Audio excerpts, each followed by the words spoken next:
Good morning, everyone, and welcome to the virtual breakfast sessions. I'm Larry Sashin. This morning we have a great group of people here to discuss uh, the topic of 2024, its hits, misses, and what we're going to see in the crystal ball. So first, before we start that, let's discuss our sponsors, the people who are paying the bills. First, there's Ed Flanagan and ERA. You know, a very smart person once said, it's not how much money you make, it's how much money you keep. And if you want to keep that money that may be hiding in your invoices, if you're looking for capital retention, call ERA and Ed Flanagan, and they're the people that can help you manage this. Then there's Eastern Business Solutions. At Eastern Business Solutions, they have personalized solutions to your office equipment needs. Call Eastern Business Solutions for a consultation, and they will help you out. Okay, our topic. Our topic is 2024. It was an interesting year, but like everything else, it had its hits and misses. And let's start off by introducing our panel. Leith, why don't you say hello to the audience? Hello, my name is Leith Steel. I am a senior strategist and head of insights at Carbonate. We are a creative services and brand building agency that works exclusively in the hospitality space. And we produce an annual hospitality food and beverage trend report each year. Okay. And Jonathan? John Deutsch. I'm a professor of culinary arts and science at Drexel University in Philadelphia. We have undergraduate, graduate, and certificate programs in culinary arts and science, food entrepreneurship, food innovation. I've been there about 10 years. Prior to that, I was at the City University of New York. I started the culinary program at Kingsborough Community College. And I also, so I teach classes in hospitality and food. And also write a monthly column for Plate magazine. What do you do in your spare time? Yeah, play tuba. Okay. Wow. All right. And Fred? Good morning. Fred Clashman, editor and publisher at Total Food Service. Looking forward to insights and input as we look forward to 25. Okay, so back to 2024. The year is winding down, and we've seen a lot of things come and go. But Leith, can you tell us some of the hits and some of the misses of this year? What was the surprise? I mean, I looked at the list and found a mortadella up there. This is something. I mean, the original bologna. How did that make a comeback? I'd like to say with modern Italian restaurants. When I first told my team that we wanted to call mortadella as one of the food trends last year, they thought I was an idiot and that it's always been in deli cases forever. And it was kind of the low performer in the case that you might not want to order. But I've been seeing it on pizzas everywhere. And to me, that was a turning point.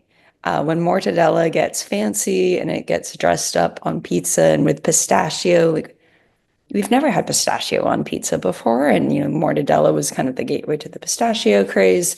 It was really interesting to me. And I started seeing it in sandwiches. So yeah, I'm gonna say modern Italian restaurants brought mortadella back in a really big way. Wow. So let's backtrack a little. Jonathan, what makes a trend? What is a trend?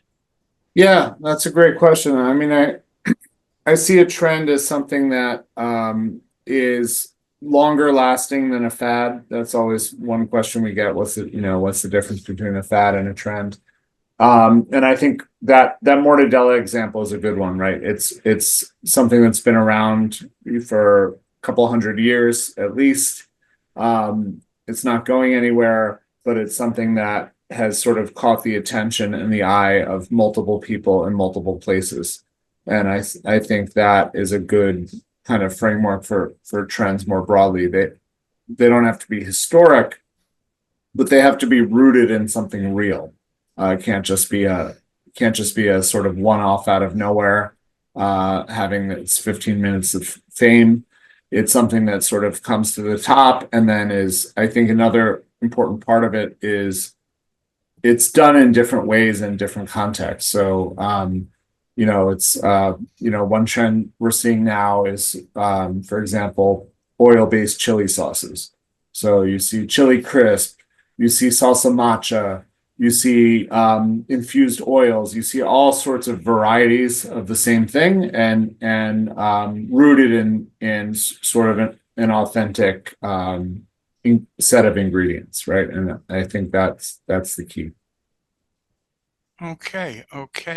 So another question, Leith, when you say trends, is this an overall trend or is this geared to any demographic? Excuse me. I think it's really important for operators to kind of look at what trends make sense for them. I mean, there's going to be some that might not make sense for a given operation. Some of this is, well, we do have a lot of freedom today, in terms of we have a global pantry of ingredients at the ready. That doesn't mean that every trend is ready for anyone. Can mortadella be incorporated in almost any menu? Yes, but if we called Turkish cuisine for 2025, if you run a Mexican restaurant, Turkish might not be a direction you want to go. That said, last year we talked about cross-cultural cooking, and there is a fabulous Turkish Mexican restaurant in San Francisco. So it was voted one of the best new restaurants of the year last year. So I'm going to say, you actually could do Turkish Mexican if you wanted to, but that wouldn't make sense unless you had the strong knowledge and know-how to really do that well. Okay. That makes sense? Yeah. You shouldn't follow. I guess what you're saying is you shouldn't follow this by rote. You should take a look at the trends and see what fits into your operation. Absolutely. And a lot of trends can be adapted for whatever your operation is, whether it's a hotel restaurant or a standalone independent restaurant, a small food service company, catering, what have you. Okay. All right, so hold on one second. I want to go back to the first two items we talked about. Mortadella and oils are both interesting on a couple of fronts. Number one, was mortadella a response to inflationary food costs that chefs and operators have been facing? And then question two is, what happens to the olive oil market now with the potential of tariffs coming across the marketplace as well as we look to next year? Love to get your thoughts on those. Jonathan, do you want to? I can take the oil one. The mortadella is a little out of my wheelhouse, although I have to say it's a trend that I'm really grateful for, because I love mortadella, and my guilty pleasure is definitely sneaking a hunk off the big mortadella log if I'm really famished at work. In terms of tariffs, I think a lot remains to be seen. I think there's, and I'll try not to get too political, but with any candidate, there's always a delta between campaign promises and things that they think will get them elected and the reality of implementing practice, right? And there's a lot of things that might sound attractive on the campaign trail that don't always happen in January and February. So I think there's a certain amount of anxiety that I think is for good reason, but I'm a little bit more taking a wait and see approach. I will say olive oil has been a very fraught commodity for years, independent of the tariffs. There's been a lot of adulteration, fraud, mislabeling, blending that's not disclosed, and so on. So I think one thing we're seeing that relates to this chili trend is bolder flavors, more innovation being used to value add cheaper commodity oils. And so rather than let's use the mortadella example, right? Traditionally, if you were serving mortadella and oil in the same dish, it would be a super high quality first press extra virgin olive oil. Now you might see something like a Calabrian chili oil or a Calabrian chili pistachio oil, to use Leith's example. Canola oil blend, super sexy to guests and super cost conscious for operators. And I think one trend, I know we didn't get to crystal balls yet, but the things that's really challenging our crystal balls, I think, is rising costs all over. There's nothing going down, right? Rent, labor, food, and menu prices aren't keeping pace in most cases. And so innovation opportunities around value adding lower cost products is going to be huge. Thank you. Oh, Larry, you there? Oh, all right. Well, so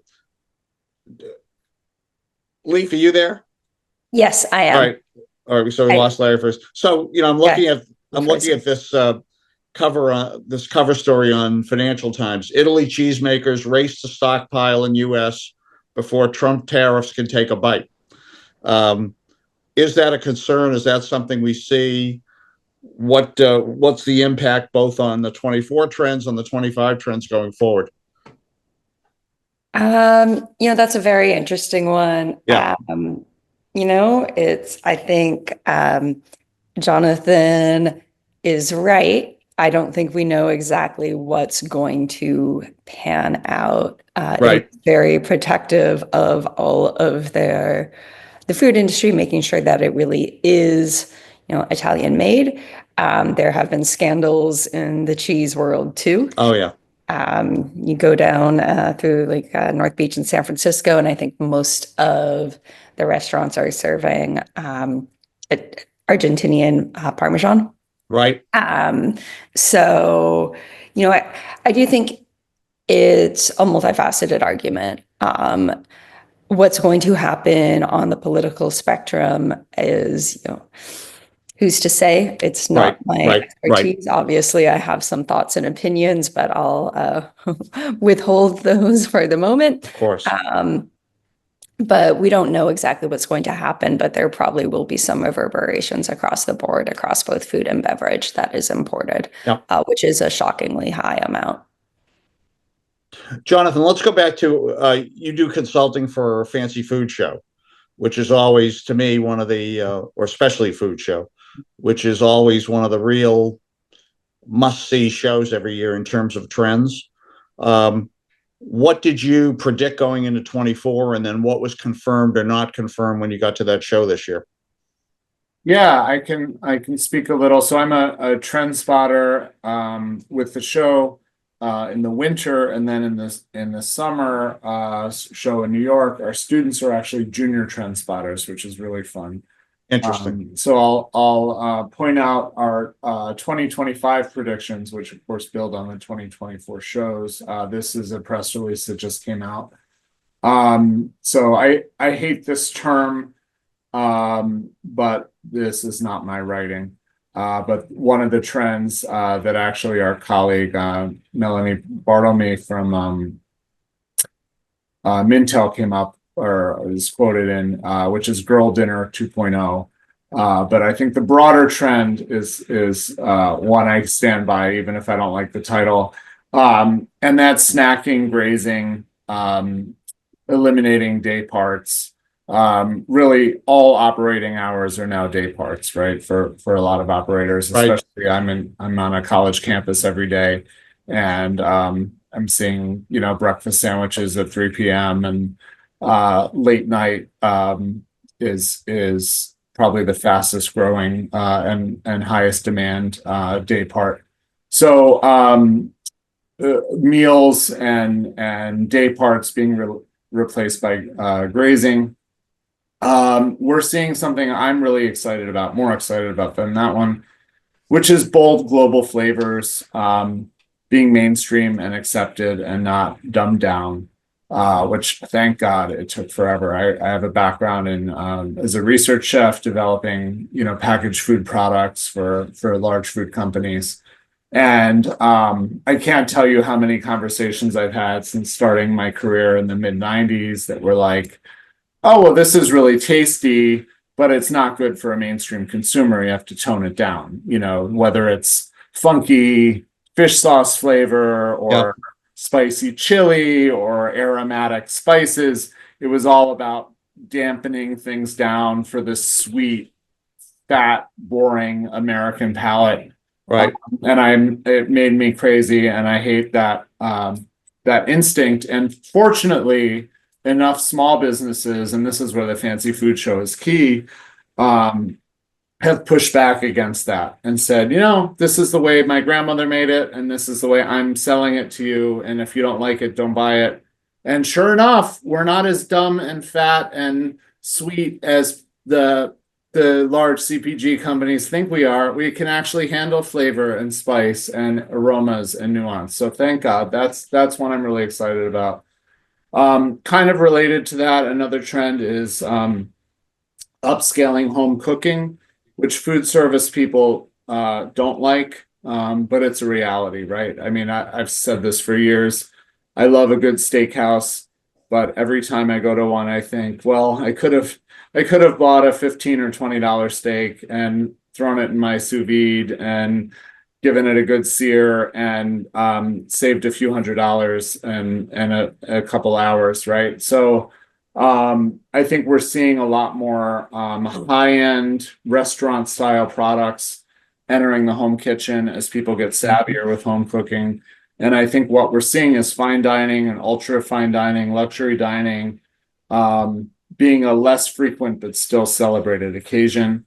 I still think we're seeing a lot of growth in C-stores and quick serve and fast casual. I think it's the middle that's getting really hurt.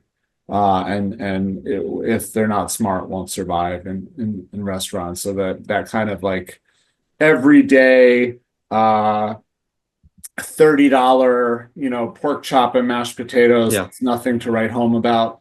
I don't know who's going for that meal anymore. But it seems like there's an innovative QSR segment that seems to have moved into that, like Sweet Greens and Fresh. Oh, exactly. And for half the price, right? Yeah. So that's a challenge. So those are a few the chilies we talked about. There's a lot more nuance. With chili, it used to be hot or not. And now it's like, what kind of spice are you going for? Right. Vinegar, sour is another trend that was kind of off of the balance in a lot of cases for dishes. And then another one that I'm really excited to see come back is real sugar. So less sugar, but real sugar instead of sugar-derived things, naturally, whether they're naturally derived or artificial sweeteners. Interesting. How about you, Leith? What's your read? I agree with a lot of those comments. Yep. There's a lot of interest right now, especially in hot food, and I mean that as in spicy. Right. Something like there's a study that over 60% of all consumers are more likely say that they are more likely to order a food if it's advertised as hot or spicy, and that applies for food and beverage. What's really interesting that we've noticed a lot is there's a lot of spicy cold beverages right now. We've seen spicy cocktails for a long time, but now it's in the sodas, the smoothies, all the other iced drinks that especially younger generations are so fond of. So I do think that there is a tremendous interest now, and people are willing to try new things. And some of that is because, our society is the most diverse it's ever been. People are growing up surrounded by more flavors. A lot of them grow up in kind of mixed households where it might be, mixed race parents, or they're first generation Americans. So they're kind of growing up with these cultural influences. We're seeing a creativity in food service and access to a global pantry that we've never seen before. And I think that's a very exciting time. However, because of inflation right now, and that's also a very challenging time, there is an opportunity, especially in more casual restaurants, quick service. It's the level of food at like convenience stores is really up leveling, which is a large change that we're Can't sell seeing. tobacco anymore. So, I mean, that they had to fill it with something profitable. Yeah, and Gen Z's buying it up. I think, and dining habits are definitely changing. People do snack more. I agree. I absolutely hate the term girl dinner. I find it minorly offensive. But people are snacking a lot more. There's this idea of the traditional meal period is changing. I think fine dining's changing. Modern consumers don't want that. They want a good experience, but they don't necessarily want to sit down for a 3-hour meal and be talked to. Okay, so He's back. I'm back. Yes, I'm back. Dining, snacking experience. Talk about people like hot. Try buying a plain potato chip in one of these 7-Elevens. It doesn't exist anymore. It's either spicy hot, barbecue. Everything has a flavor. Even your bourbon comes in 12 different flavors now. It's incredible. So let me ask you a question. It's a two-part question. First of all, are these trends different in urban and rural, or urban and suburban? And the second one is, how do you introduce a new trend? How do you let the people know, grassroots, the trends and how they can build on it? Leith, Um, what is your education? How do you educate the public on this?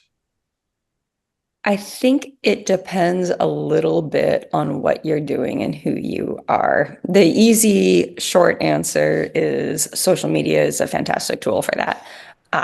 But again, I think you have to determine what's right for your concept and what trend you are talking to. If you're doing it depends how much storytelling is necessary. I think for a lot of things, social media is a great vehicle to share trends. You can share backstory, especially now with video. A lot of people are finding success that's resonating with sharing the story behind a dish, which is really great, especially if, you want to provide context. Sometimes, a photo's worth 1,000 words.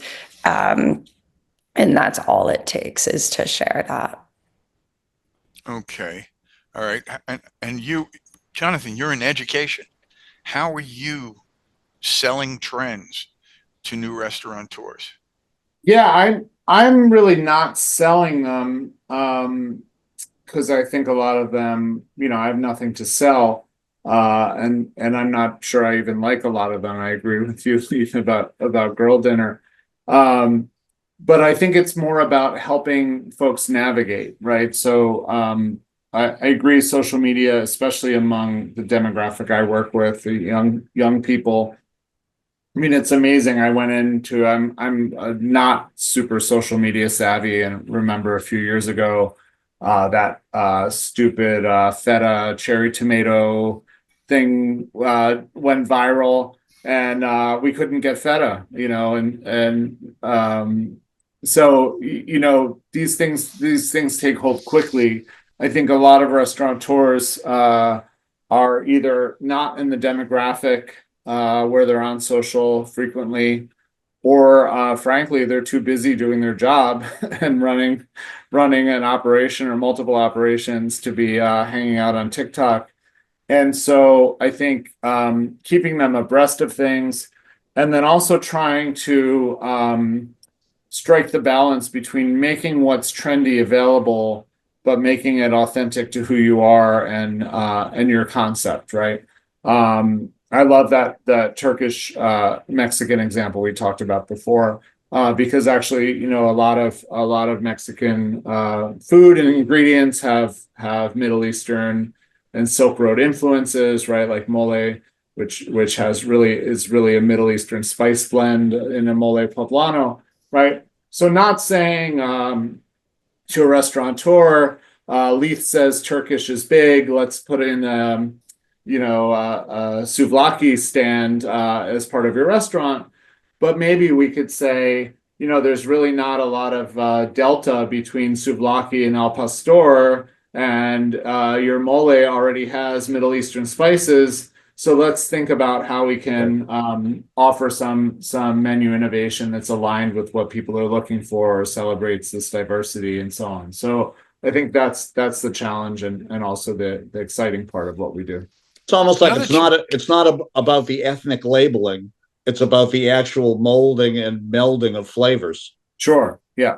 Uh, I think Yeah, I No, it's- think and also the kind of doing things in a way that's authentic to you, right? I'm working now. There's a Japanese cocktail bar that opened recently, which is another, I think, trend we're going to see a lot more of here in Philadelphia, called Almanac. And what I love is they are not leaning into the Japanese ingredients so much, which is the sort of the obvious way to go, but really the hospitality, right? The ice, the hand cracked ice, and the hot brand on the ice cubes, and the hand towels, and the welcome tea, and sort of the whole experience, right? So it's, in some cases it's about not being too literal with the trends, but just thinking like, what is the essence of what's happening here that we can really leverage. Okay, so how do we overcome in restaurateurs? I know Bob and I have we share one of our favorite restaurants is Sam's of Gedney Way in White Plains, and it's a traditional restaurant. How does a traditional restaurant how do they break tradition and go with trends? To me, it's a balancing act. I hear a demographic you're talking about, and even though it's blasted out the group, but you're talking about Gen Z when you're talking about this, because you're talking about social media. You're talking about things that folks like me don't go to, don't look to.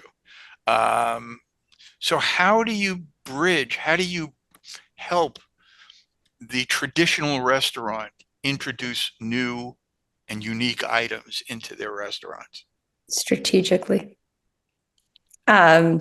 You have to do Expand what's, on that, please. I don't know. You have to do what's right for your restaurant and for your clientele, but you also have to look towards your clientele of the future.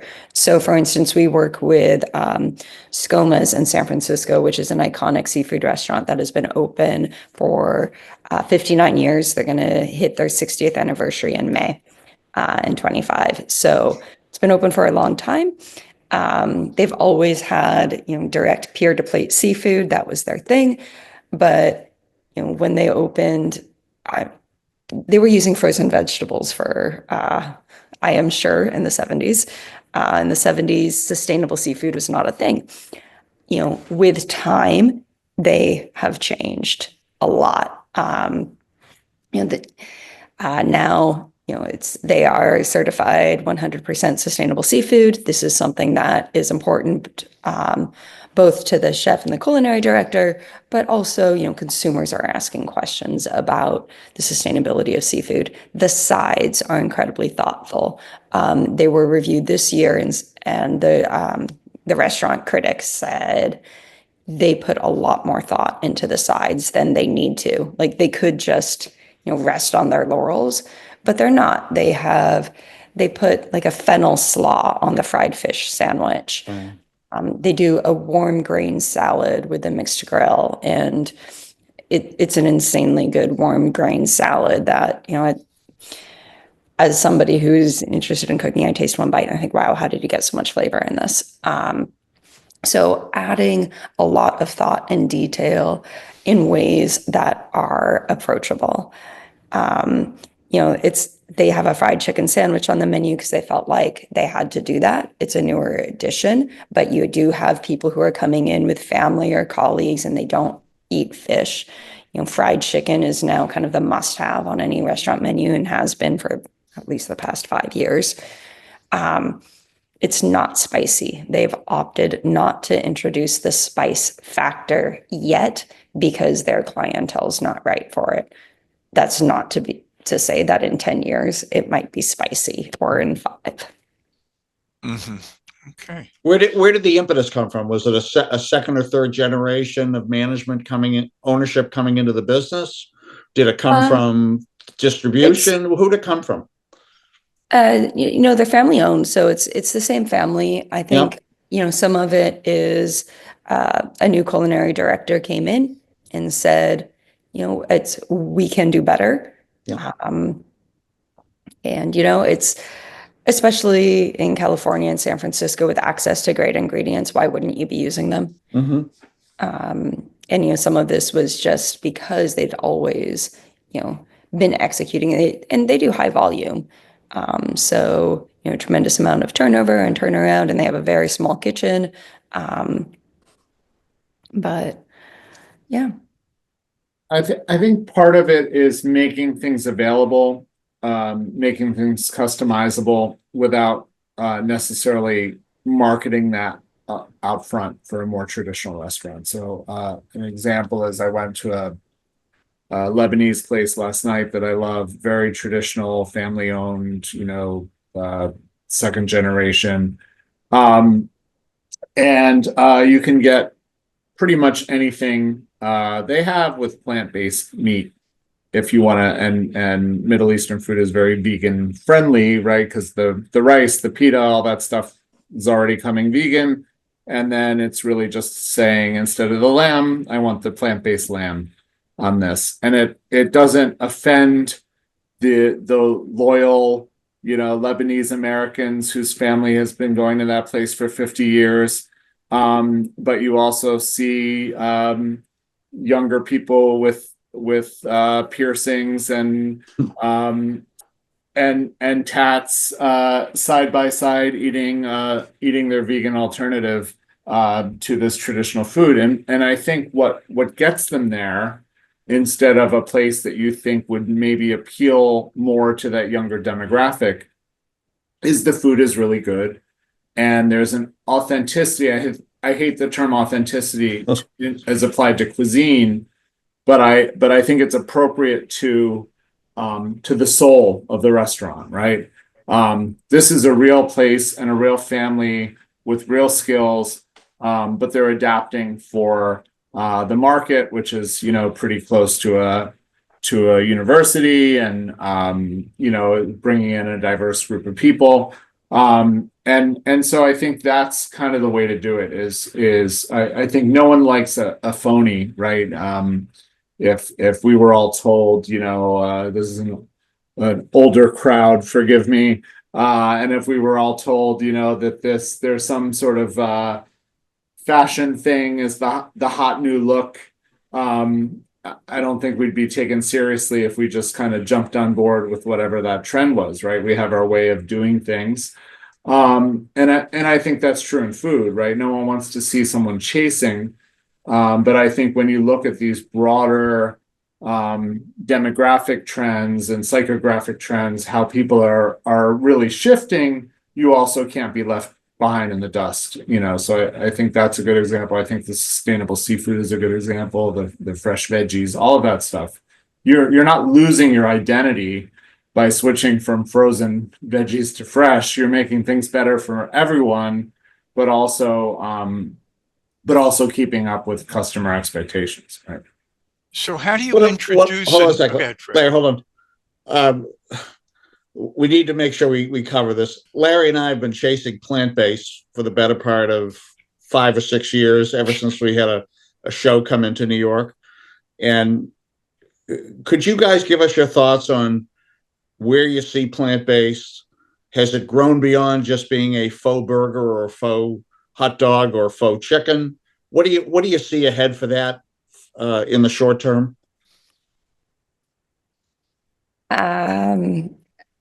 Personally, I think 2 years ago, we said maitake mushrooms were the new hit ingredient for, replacing meat. I think what they have done, what the food industry has done in terms of replicating meat products has been amazing. But I think we're beyond the Beyond Meat and the Impossible Burger now. There's been so much development there, but a lot of people who are plant-based and choosing to eat that way are asking for more natural ingredients. They don't want something that was built in a lab with, 36 ingredients that they've never heard of before and couldn't pronounce for their lives. So I think, there's so many great cuisines out there that can be inherently plant-based. You don't need to have a fake meat substitute. Now, should you have one for the person who wants a vegan burger? Sure. But you know what? You can make it yourself. Hillstone makes a very good one. Or, why not have a falafel wrap that's naturally vegan and it's absolutely delicious the way it is and no one misses the meat? There's so many global dishes out there that hit those bells that are going to offer something that's tastier and healthier and more interesting than trying to sub for a fake meat. What are some of those suggestions? Some of the things like jerk fruit, or like what things do you see that cauliflower? What fits that? One of my Oh, Jonathan, one more time. You froze. Yep. little blown out of proportion, where people are looking for protein everywhere.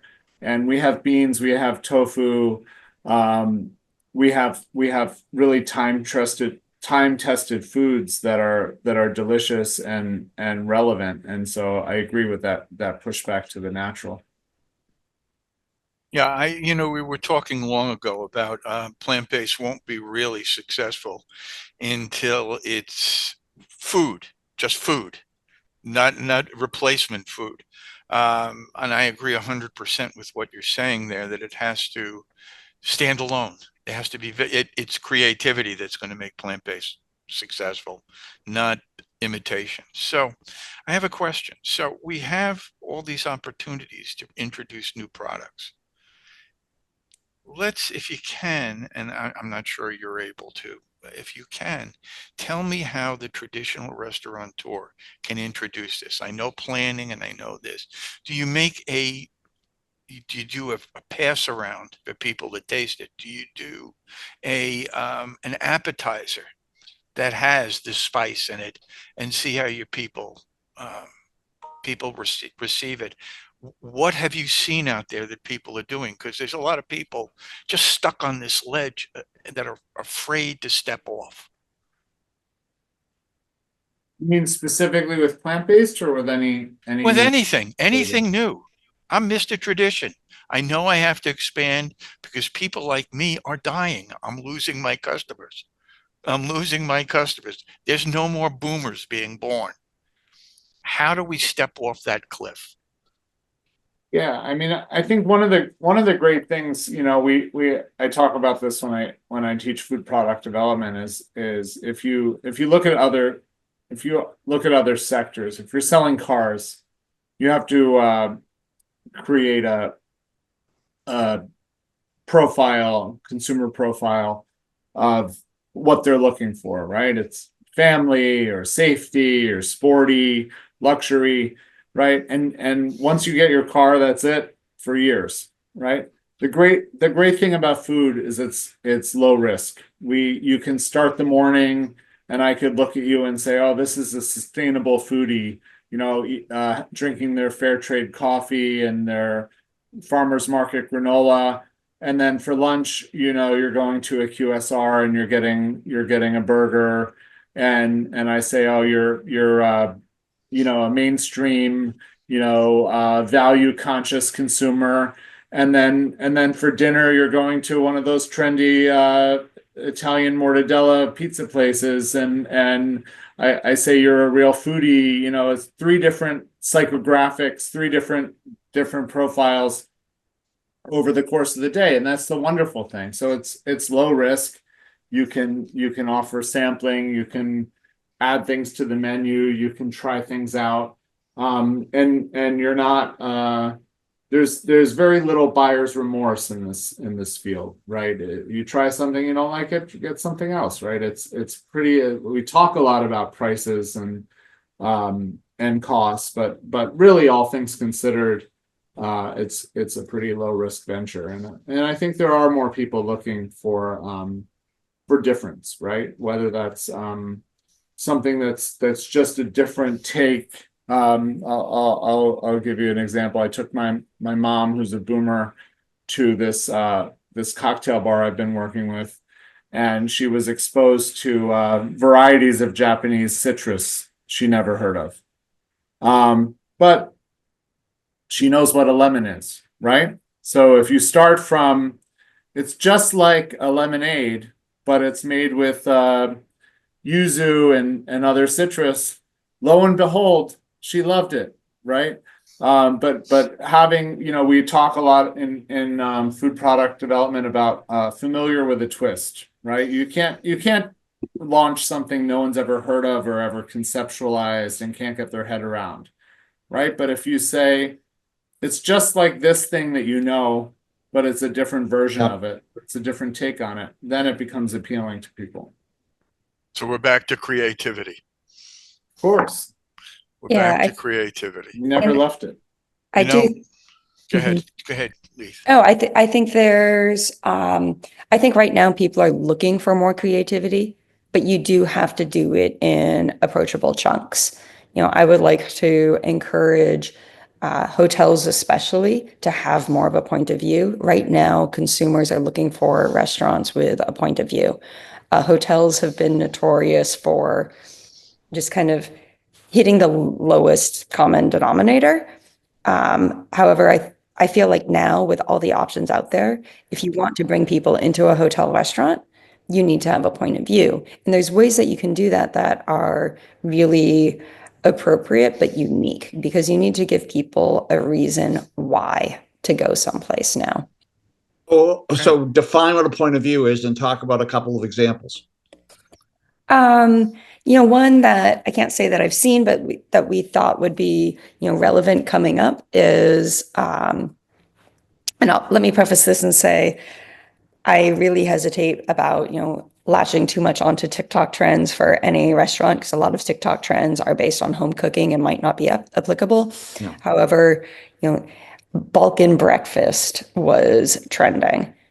Personally, I think a Balkan breakfast would make a great brunch option at any restaurant, and especially in a hotel, because it's cheeses, it's raw vegetable, it's fresh fruit, it's olive, it's nuts, it's eggs, it's high protein, it's how people like to eat, it's snack driven, it's shareable, it makes a killer brunch board, it's keto friendly, and it can be gluten free if you want. Like you've just introduced something that's going to be unique, it's going to be different, it's going to be very photographable, people are going to share it and get excited about it. And honestly, other than the eggs, it's a bunch of raw ingredients with a beautiful presentation that All people right, want to eat. So we're getting to that time where we have to start thinking about this. I'm looking forward to a plant-based mortadella coming up in the crystal ball for next year. But before we go, let's do two things. Number one, let's thank our sponsors once again. Ed Flanagan and Expense Reduction Analysts. As I said earlier in the day, it's not what you make, it's what you keep. And if you're looking for capital retention, call Ed Flanagan and Expense Reduction Analysts. They are the leaders in capital retention. Call them. On top of that, we have Eastern Business Solutions. For your office equipment needs, call Eastern Business Solutions. So before we go, I'm going to go around the room one more time and give the people in the audience and the people who will see this video in the coming months one little tidbit you want them to remember. Jonathan, why don't you start? Wow, that's a lot of pressure. Yeah, I do that. One tidbit to remember I think for operators is don't chase trends. Look at your core operation, what's made you successful to date, and find out ways to incorporate them. Good. And how about one trend for 25? I think we're going to see a lot of changes to workforce models, whether that's counter service or, I talked to an operation that really basically just eliminated their front of house so that everyone could be a customer facing tipped employee. I think people are really struggling with labor and looking for solutions. Oh, thank you. Thank you. Leith. Hard to come up with just one. I'd say. Well, you can come up with three and just say one. No, I think it's going to be twofold. You really have to be true to yourself. Do what's right for you and something that you are passionate about and care about it. At the same time, you have to make sure that you're making sure to serve different needs. If you're a restaurant and you don't have a vegetarian option or a non-alcoholic cocktail, you're missing the market. And both of those need to be well thought out dishes. They cannot just be an afterthought of throwing fruit juice in a glass or vegetables on a plate. Okay, and your look into the crystal ball. Or what we'll see next year? One prediction of what we'll see next Well, year. we already got the Balkan breakfast. What's next? Yeah.